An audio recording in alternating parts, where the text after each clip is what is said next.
Thank you, everybody, for joining today. This is our fourth lecture in the distinguished plant-based lecture series. Um, we had lectures on various topics before, specifically on nuts, and then dietetic part, sustainability aspect of it.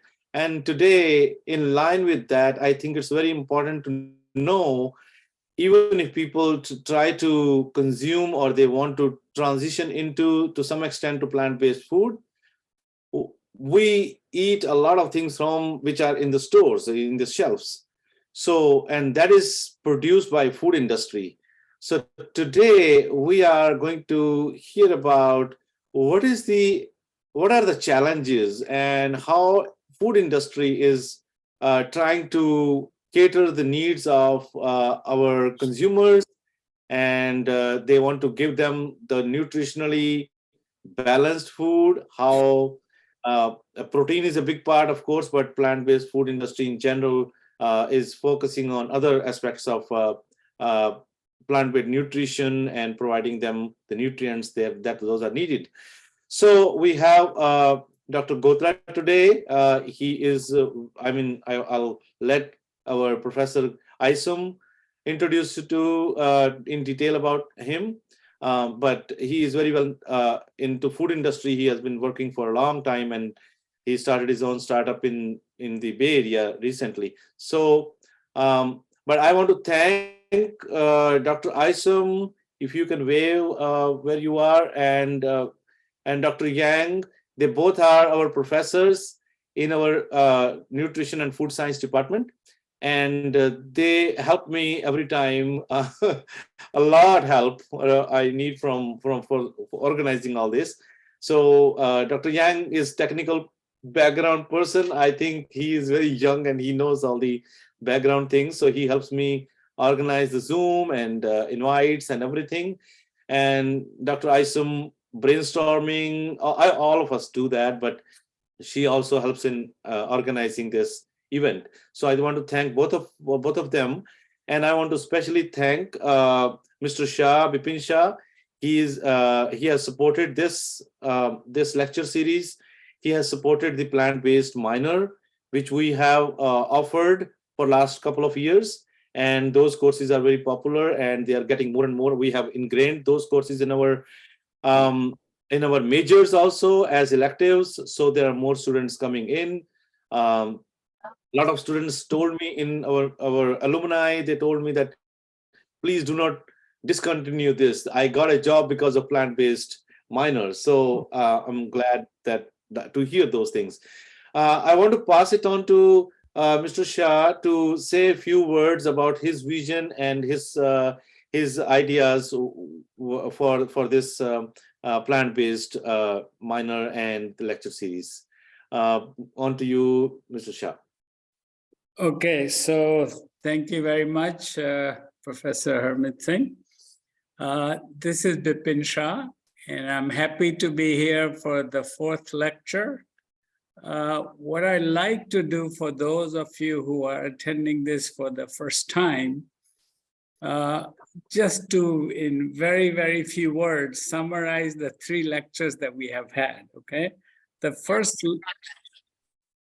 lecture was on some of the, what are some of the foods that are good for a person who is, relying on plant-based diet, right?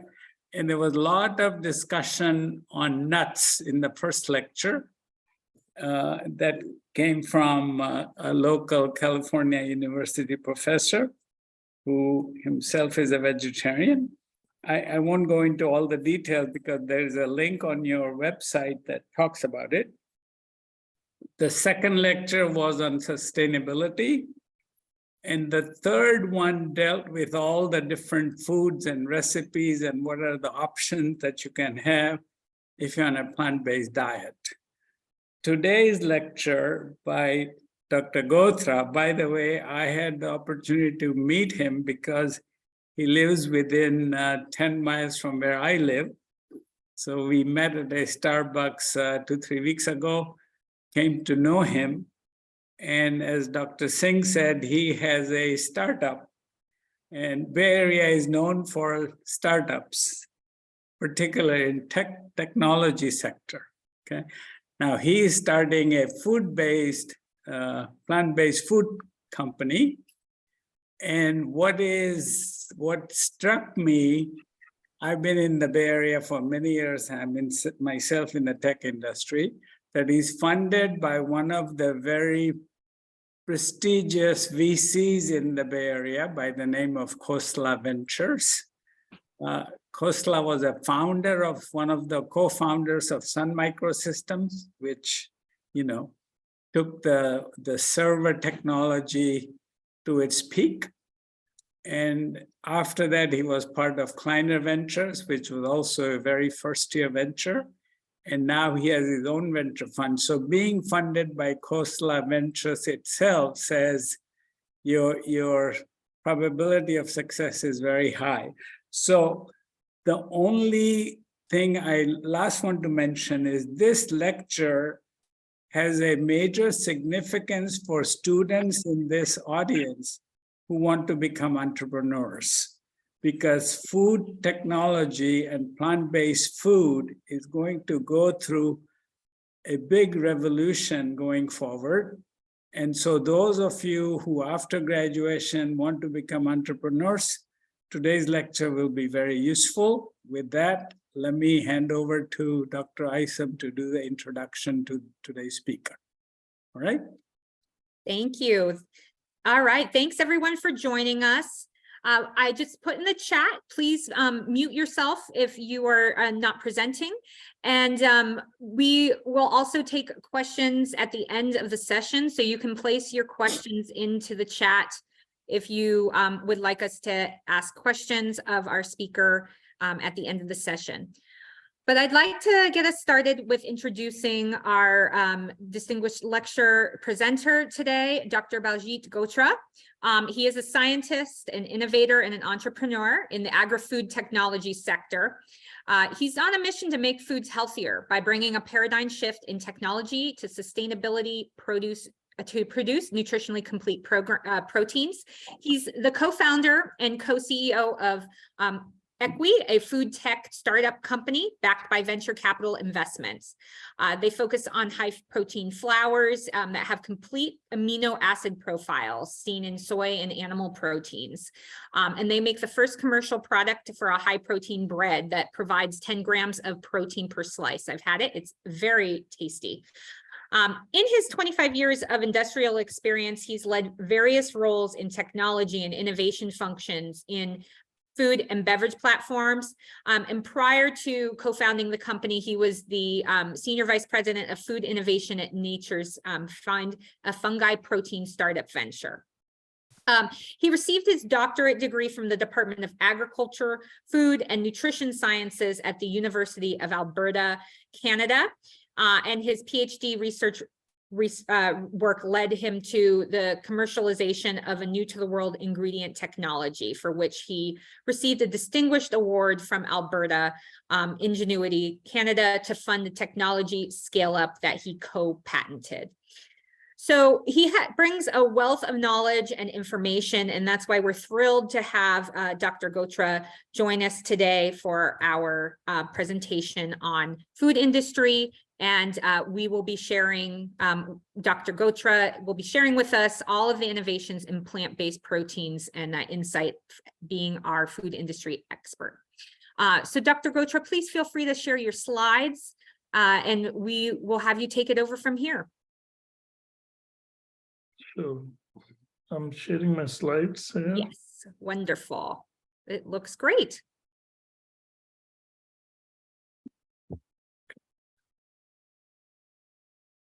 My slides still visible? Yes. Okay, great. Well, thank you, Colleen, for the introduction and kind words, as well from Professor Harmeet Singh and Bipin and Rekha for actually inviting me here to share my thoughts on plant-forward foods. I'm very glad to be here sharing my thoughts today with the Cal Poly students, but also faculty and many other industry folks who may have joined right now. So let me start the presentation by sharing what has really changed in our society and community we live in. But let's start from the beginning, where we started. Humans have been processing food since we learned to hunt and farm. Food was needed to be preserved, fermented, or dried, or extracted for many reasons. For example, if you see on this side, early on, cheese, wine, sugar, all these things were made because there was a need to preserve the organic matter, which was produced by agricultural practices. But why was this processing and industrialization that happened later, as you see in 1600s, 1800s, more and more agriculture products were processed. Around 1900, you see a bigger revolution in industrial agriculture as well as food systems started. So population expansion, as you see on the vertical axis, is how the population grew for last thousands of years. And then on the horizontal axis is the year. If you see the population expansion, it is one of the reasons. Around 1800, we had like 1 billion people here. It took next 120 years to increase the population to 2 billion. So you can see it took 120 years to go from 1 billion to 2 billion. The next billion was added in just 35 years, which was 3 billion population. And then the next billion took us to 4 billion. That happened in just 12 years. So now in approximately every 12 years, we are adding 1 billion more people on this planet. So if you think about how we are going to support the growth of population, so definitely we need to produce more food, but also we have to be very smart in how we are producing food. You see, in around 1900s, to support this growth, a lot of government subsidies were given to agriculture farming, mainly corn, soybeans. As you can see, some of the technology that's built, for example, high fructose corn syrup, texturized vegetable protein, they all come from, they use corn or soybean as the base material. So plant-based meat patties were invented in 1960s by Archer Daniels Midland, ADM. So there were a lot of innovation going on around that time. So it really helped industry to propel forward significantly from a technology standpoint. 1999 GM crops were grown in over 100 million acres worldwide. So this really opened up not only in food, but FDA approved the first GMO-based insulin product also. So how did we do on health and the wellness side with all these advancements? If you look at the life expectancy, it definitely doubled from what it was in 1900s. But there were some other major issues related to health and wellness of people and planet that started to emerge as we went through this industrialization. Let's start with the prevalence of some of the disease that is linked to diets. So if you see on this chart here, we have heard that we are what we eat. Diet plays a pivotal role in staying healthy. If you look at the non-communicable diseases that are shown in the blue color bar graph here, such as heart disease, cardiovascular disease, diabetes, digestive disorders, they're all collectively responsible for up to 74% of deaths worldwide, where people die before they reach the age of 70.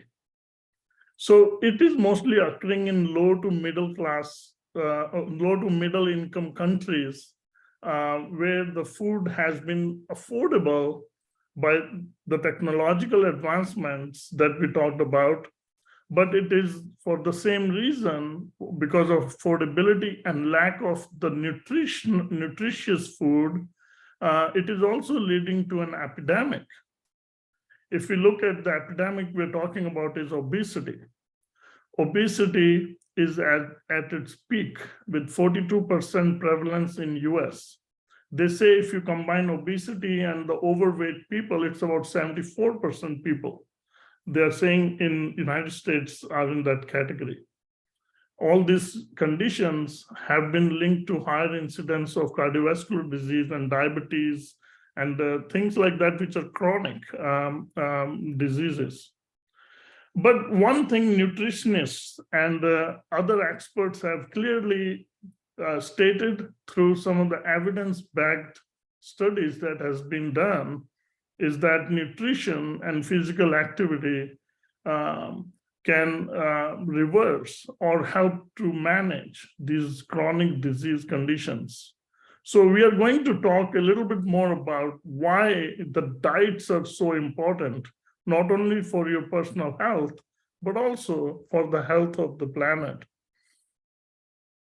So if we switch to talk about environmental effects of our food system we produce today, you will see that close to a third of the emissions comes from food systems that we produce. The bar graph on the right shows average greenhouse gas emission per kilogram of food product. And clearly, the biggest portion of emissions comes from ruminant meats, that is on the top part of the blue bar graphs, followed by dairy. But at the same time, you see grains and vegetables represent the lowest contributor to emissions in our food systems.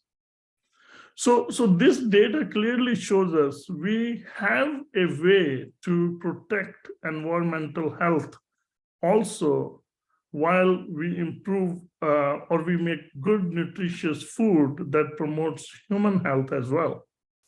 So what do we need to fix that takes care of both health of people and the planet?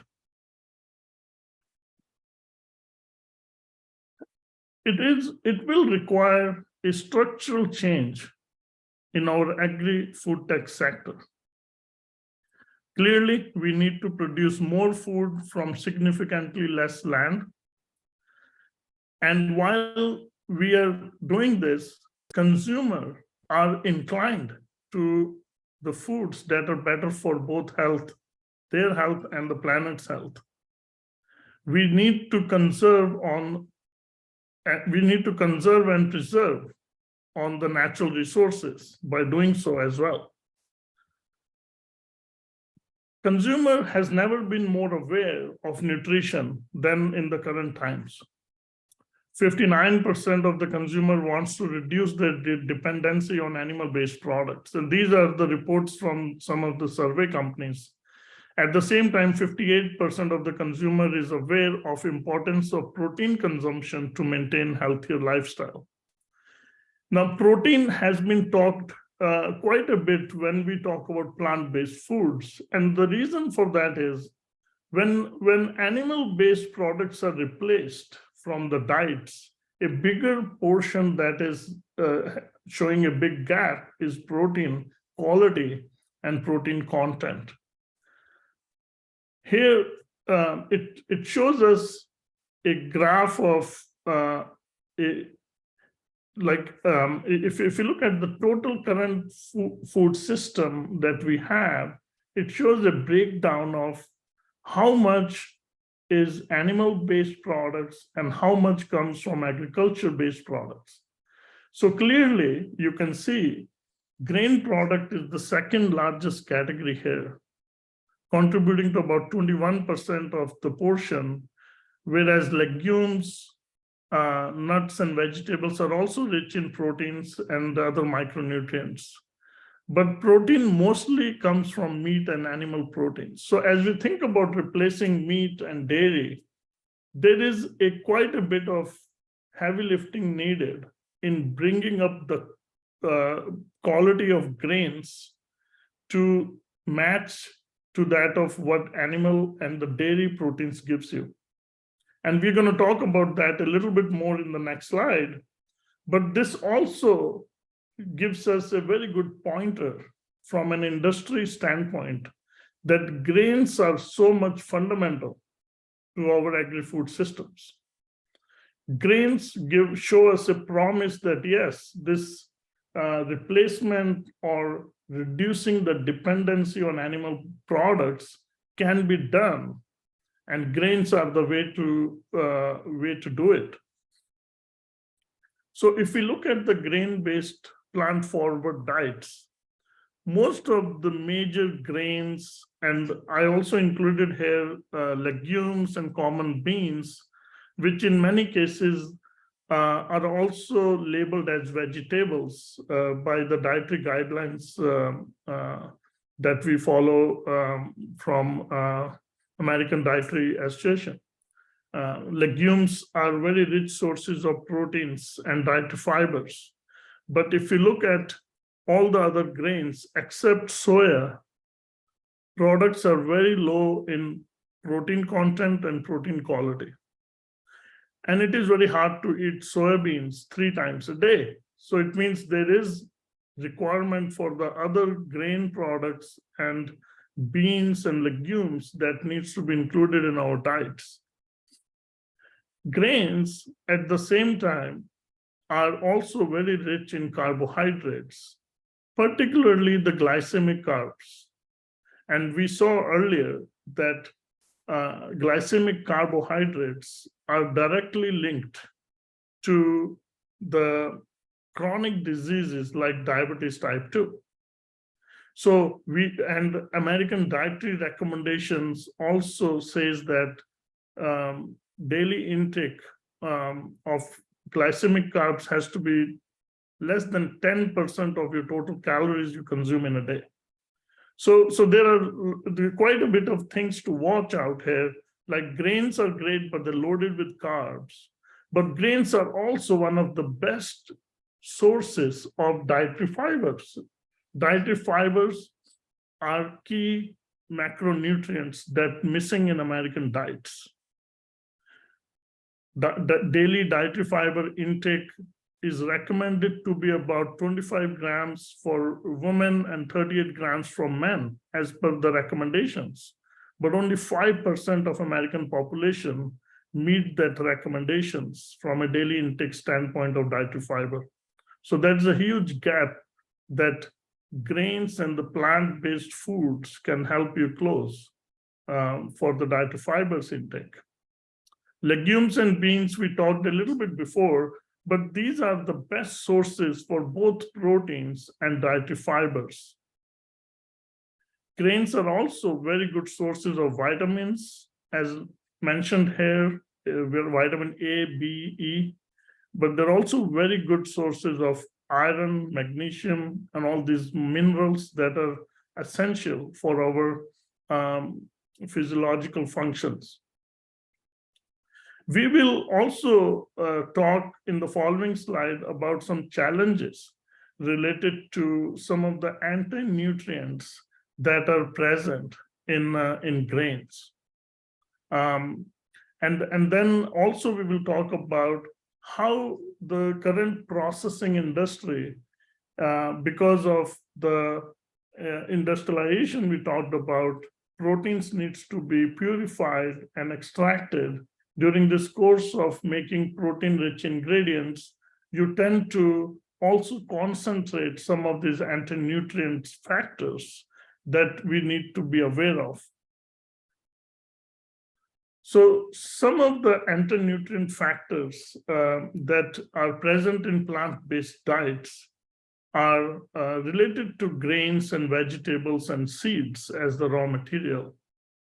when these are processed in our manufacturing plants, different compounds, as mentioned here, alpha galactosidases, phytic acid, lectins, trypsin inhibitors, isoflavones, and alkaloids, some alkaloids, they are present in those natural raw materials. But as those raw materials are processed, these compounds can also get concentrated in the final foods that we eat.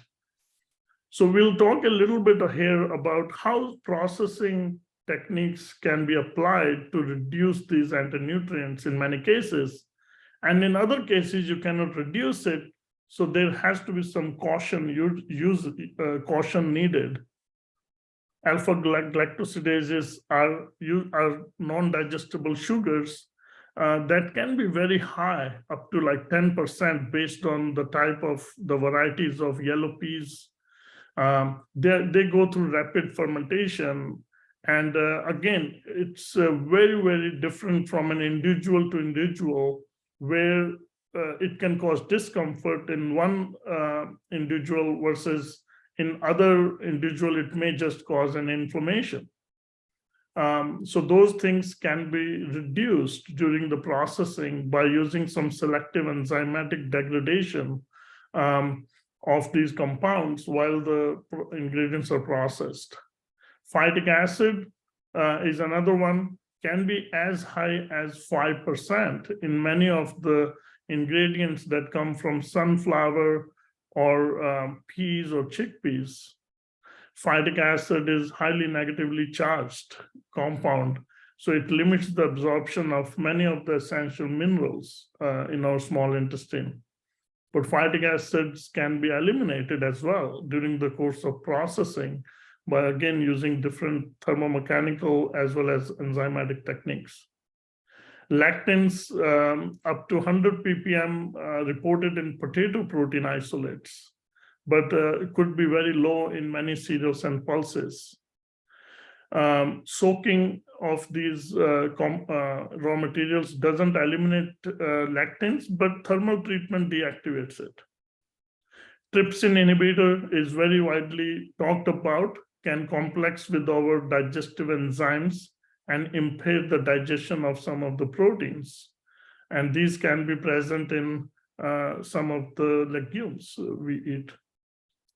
Phenolics like isoflavone is present in soybeans. Their structure is very similar to estrogen.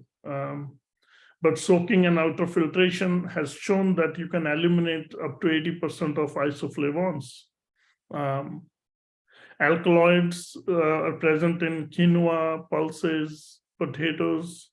Many of these alkaloids, like saponins, for example, or solanine in potatoes, they can be highly toxic if you consume them in higher quantities.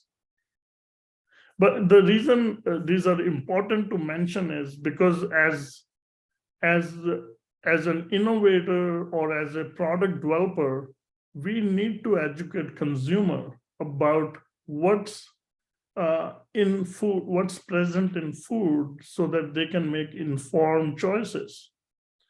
Having a full transparency is very, very important. At the same time, I would also like to mention here that exposure of these anti-nutrients depends entirely on someone. If someone is vegan versus flexitarian, the exposure could be very different. Flexitarians are people or consumer whose diet includes high portion of plant-based foods, but they still consume animal products. At low doses, these anti-nutrients can have beneficial effect also. And there is a research that shows that, like polyphenols can give you some antioxidant properties. Alkaloids like saponins decrease cholesterol and blood sugar. But if someone is is vegan and they're consuming these diets all the time, then you're consuming more quantity of these compounds that can have a deleterious effect on your health as well. So it's just something to mention as we talk about anti-nutrient factors.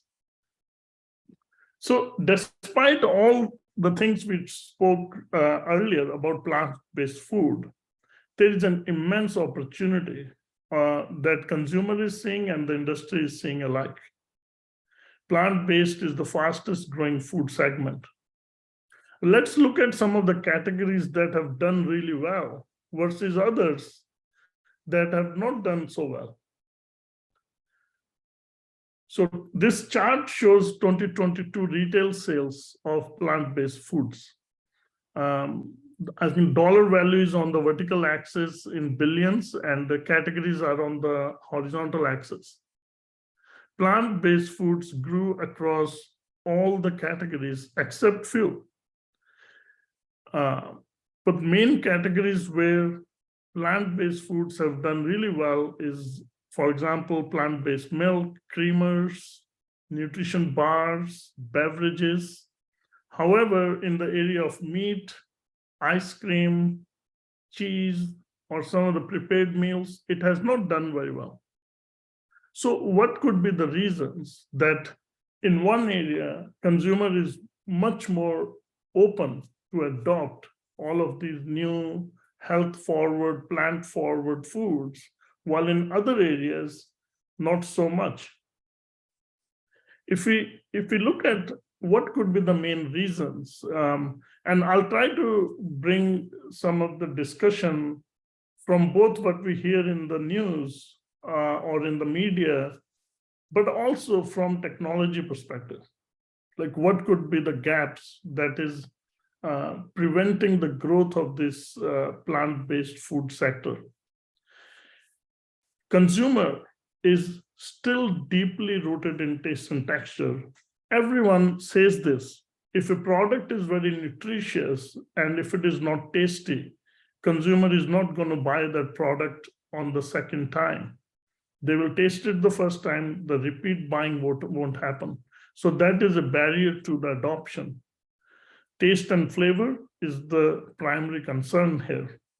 But at the same time, more diversity and better tasting, better quality food varieties are also needed, which means that consumers should have a wider option of food products that they can choose their favorite food based on the caloric intake, based on the nutrient value they need. Proteins needed by a young adult versus an elderly could be anywhere from 90 grams to 50 grams of protein a day. So there is a need to make different type of food products from a caloric value per serving standpoint, but also from a protein grams per serving as well. If we look at the next, I'll come back to this discussion on one category that has done very well is the plant-based milk.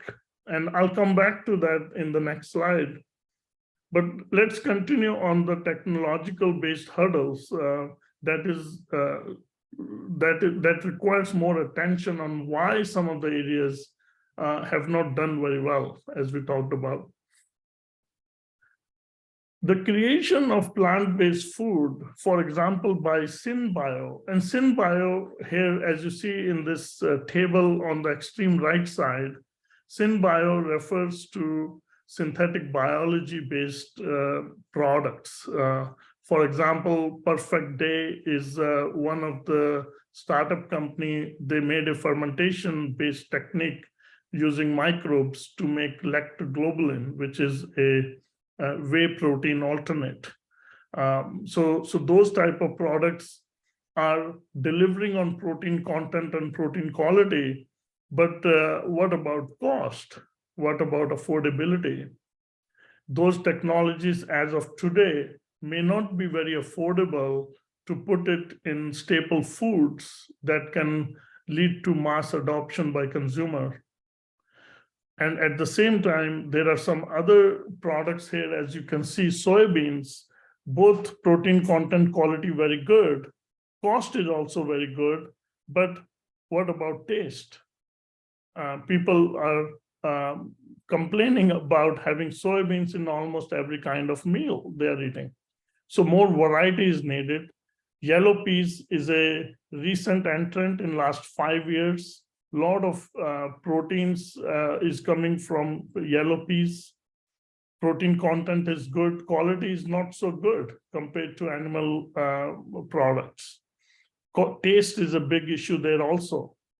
So if you look at all of these things, grain flours is where cost and sustainability is there, but there's a lot of gaps in terms of protein content, protein quality, taste, as well as cost. And multifunctionality of these ingredients is also lacking. We will go over some of the multifunctionality definitions in our upcoming slides. Really, that talks about versatility of these ingredients in many different type of food applications.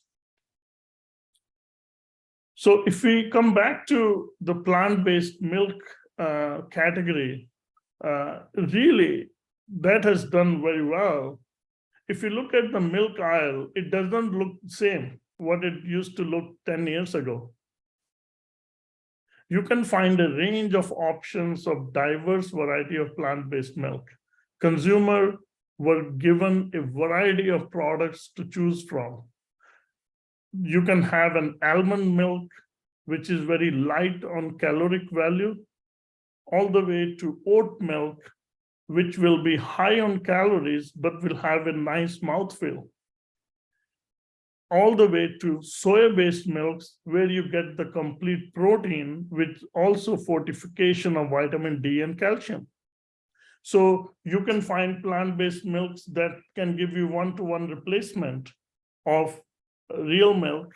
At the same time, you can get plant-based milk, which could be just for refreshment, may not be very heavy on macronutrients like fiber or proteins or carbohydrates. So that's really a category that has done very well. A lot of lessons to learn from that, although it took so many years to get there. But in many areas like meat or other areas we spoke earlier, there's quite a bit of work to be done in terms of bringing more options to the consumer so that they can make informed choices.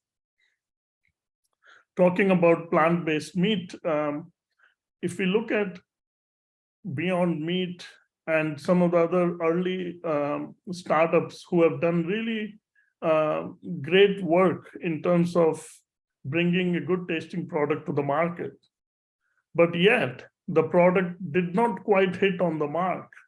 As you can see, some of the recent news, if you follow, the products are not, consumer is turning away from many of these options.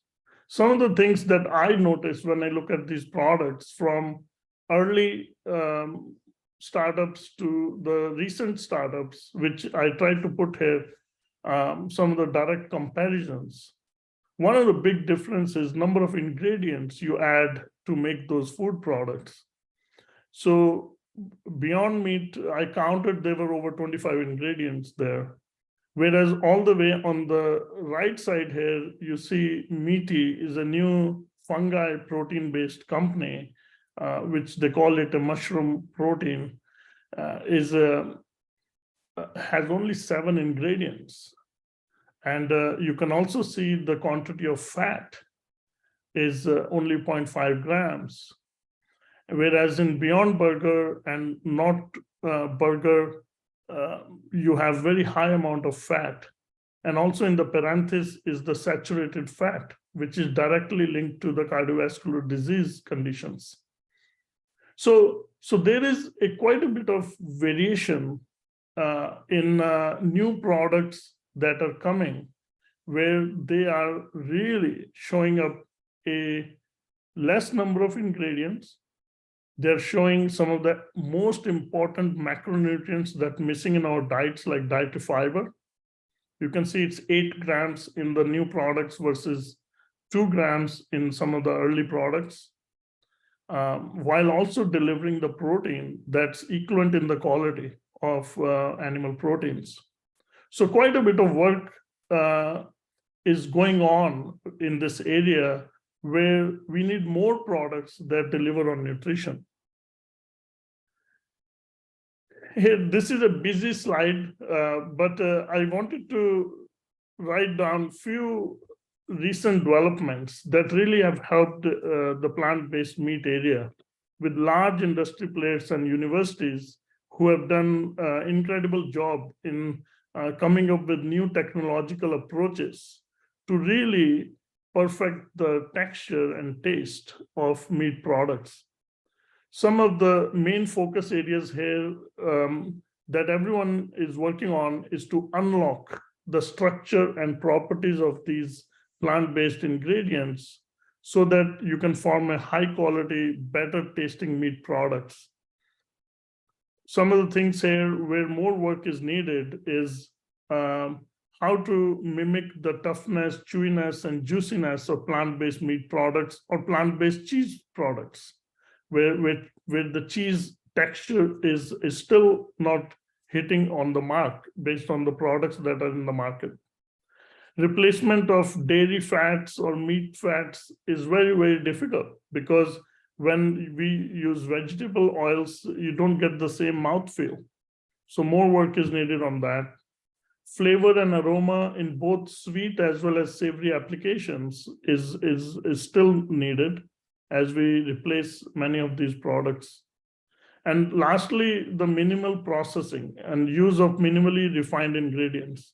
This is one of the areas where it not only attracts consumer, because consumer likes to consume wholesome products, but it is also important from a sustainability standpoint that industry uses less water and less energy to really make these ingredients wholesome and not refining it to a very high purity. And I like to share one example of such a technology that EQUII, the startup that we are working on. We are combining the power of agriculture and biology to produce next generation of sustainable food systems. And I will share a little bit about it, how we are doing it. So EQUII technology is pioneering the use of food microbes to ferment grains to make complete foods, so that you deliver not only on taste, but also on the protein quality by ensuring that it has all 9 essential amino acids and the quality of protein is equivalent to that of animal counterparts. So the new products that we are launching is a high protein bread. Traditional bread is loaded with carbohydrates, and the protein quality is not very good because of the lack of essential amino acids in wheat that is used. But EQUII bread delivers all 9 essential amino acids. It's 35% fewer in carbs, and it tastes amazing. And similar type of technology can also be applied to make other type of products like tortillas or pastas as well. The main value prop here, what it's delivering is really what consumer is wanting. As consumer think about skipping a meal based on chicken patty or meat patty or having 3 eggs in the morning, they need to replace it from a nutrition standpoint with something that sets them up for the day as well. So you can see the 2 slices of EQUII bread delivers almost 20 grams of protein, which is equivalent to 3 eggs or 1 protein bar or 3 tablespoons of peanut butter. But at the same time, you're reducing sugar and carbs in your food as well. So these type of options were not offered before we started working on this technology. So we really believe that such type of value propositions we need to bring to the consumer more so now than before. very quickly on how are we doing it. So we start with the microbe. Microbes, food microbes, are part of human food chain for thousands of years. We saw in the first slide how the wine is made or how the cheese is fermented is all by using food microbes. And we've been consuming them for thousands of years. So our company discovered a microbe that's already part of our food chain.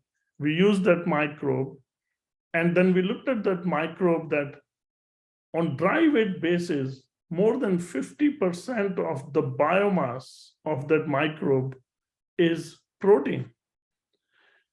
And when we check the protein quality, it matches the protein quality of animal proteins by having all 9 essential amino acids and also tasting very good.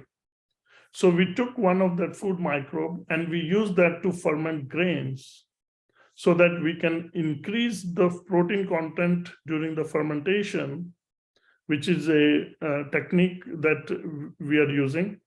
And then at the same time, your starch is depleted because microbes feed on the starch. And during this process, the carbohydrates are depleted and protein is built up. And in this next slide here, it shows a little bit more in details what the technology does when you start off with fermentation, and then you take the downstream processing and you are recovering the biomass, which is protein and carbohydrates and fibers, and how you are drying it and turning it into a powder, which can be then used by food manufacturers. Now, the key thing here is the protein functionalization. The product that you are creating at the end, does it meet some of the key functional properties which are required in food products, which is listed on the right side here, if you see? Like the gel formation abilities needed in many food products. Can this product thicken?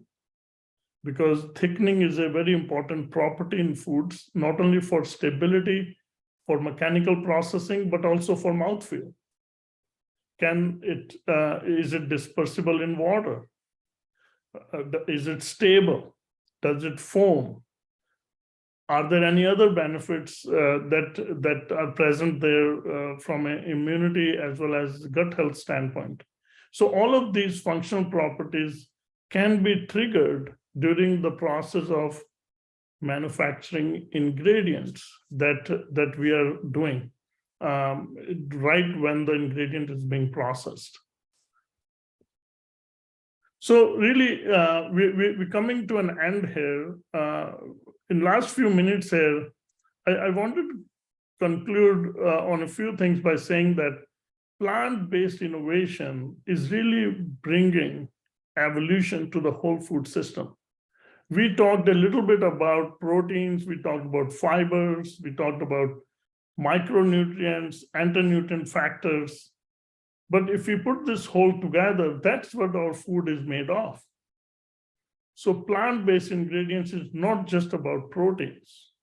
It's also about the source of proteins, where it is coming from, so that we can produce it sustainably.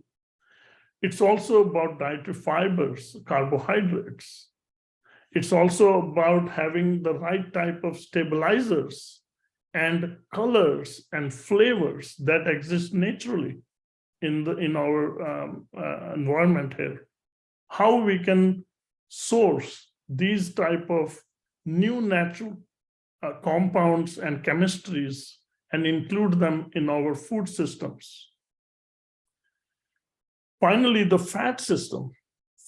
Lipids are very, very important system. Everyone is very aware that lipids are caloric intake, but at the same time, it's very important part of our bodily function.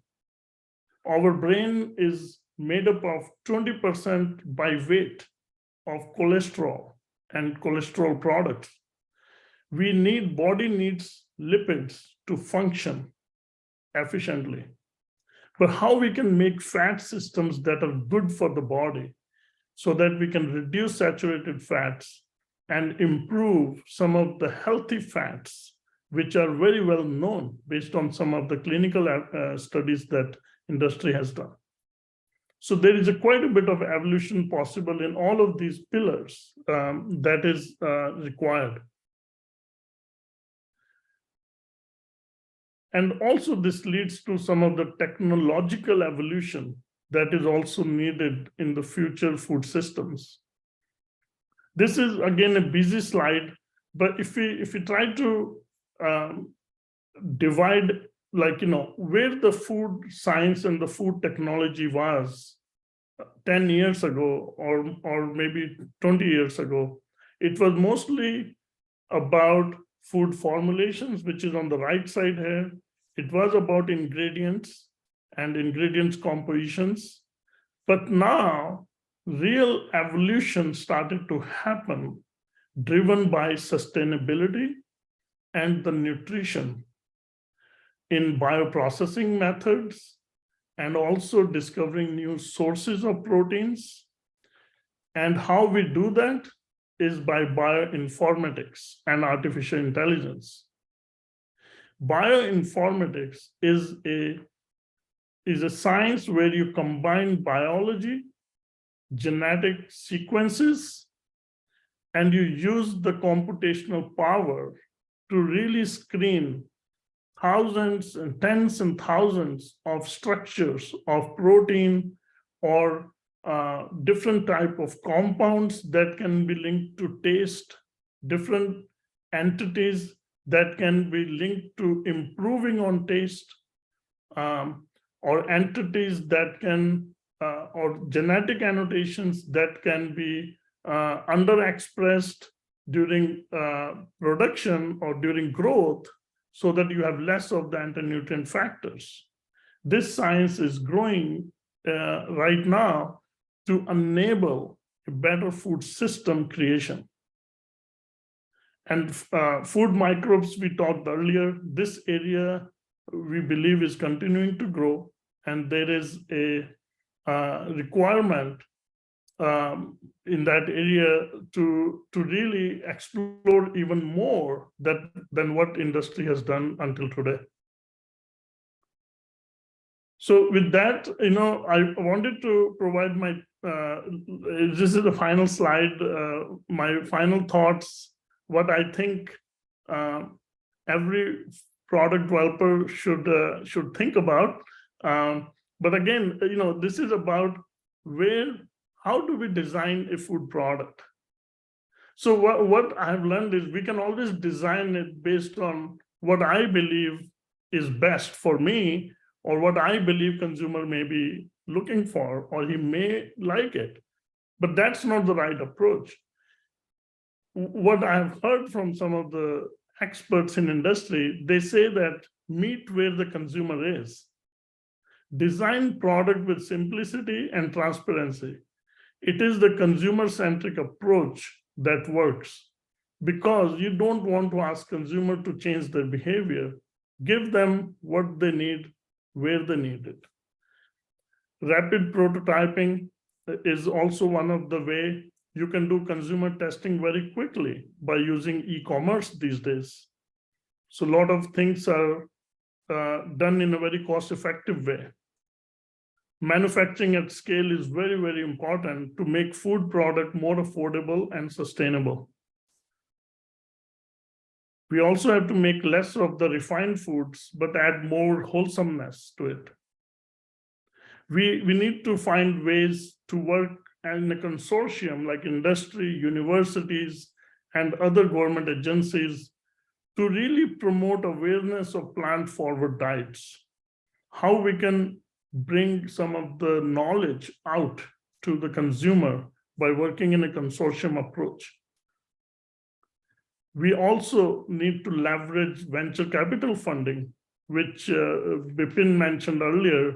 There are plenty of venture capital funds who are looking for the next technology in the food and agriculture area. ultimately, it's about building a robust product strategy by really defining what is missing in the consumer needs.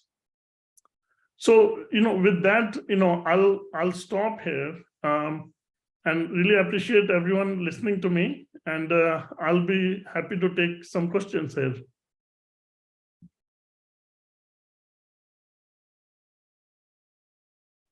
Great. Yes. So, Dr. Singh, did you want to start with some of the questions? Yeah, I think there are few questions there. One question is, I will summarize, it's a long question, but how concerned should we be about one plant-based protein source lacking in the amount of 9 essential acids? Basically, they are asking that, can we combine 2 foods to complete our amino acid requirement, essential amino acid requirement, or we have to rely on one source? So that's what the question is. Yeah, that's a great question, and so really, combining 2 different type of grain sources or grain and vegetable sources can really close the protein gap. And industry is using that already. And, this is like, you combine your pea proteins with rice and you can make it more wholesome because, most of the grains like wheat and rice, they are lacking lysine as the amino acid, whereas those amino acids are present in other crops in plenty. So they make it complete.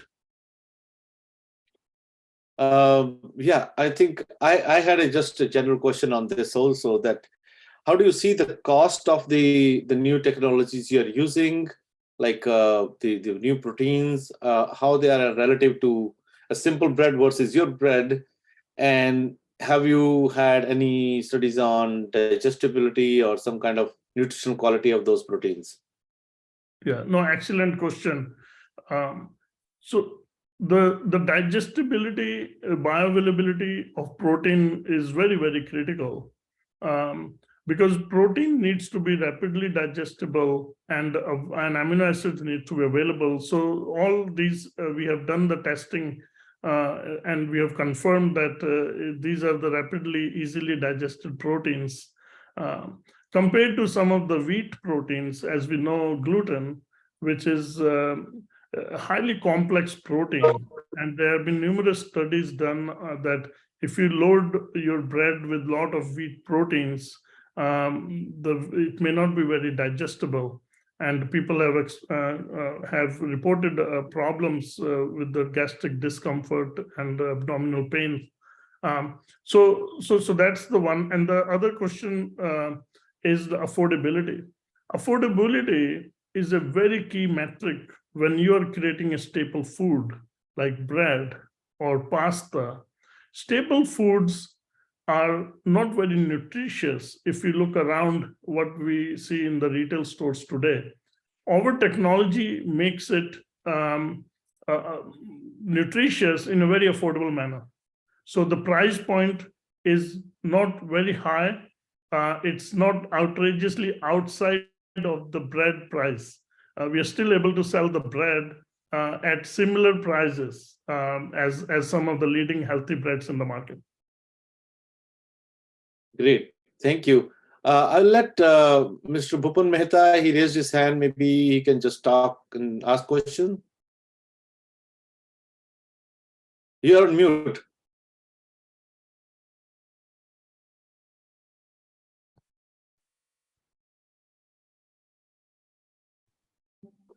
Hello, can you hear me? Yes, yes. Okay. Well, this is my first attendance to this program.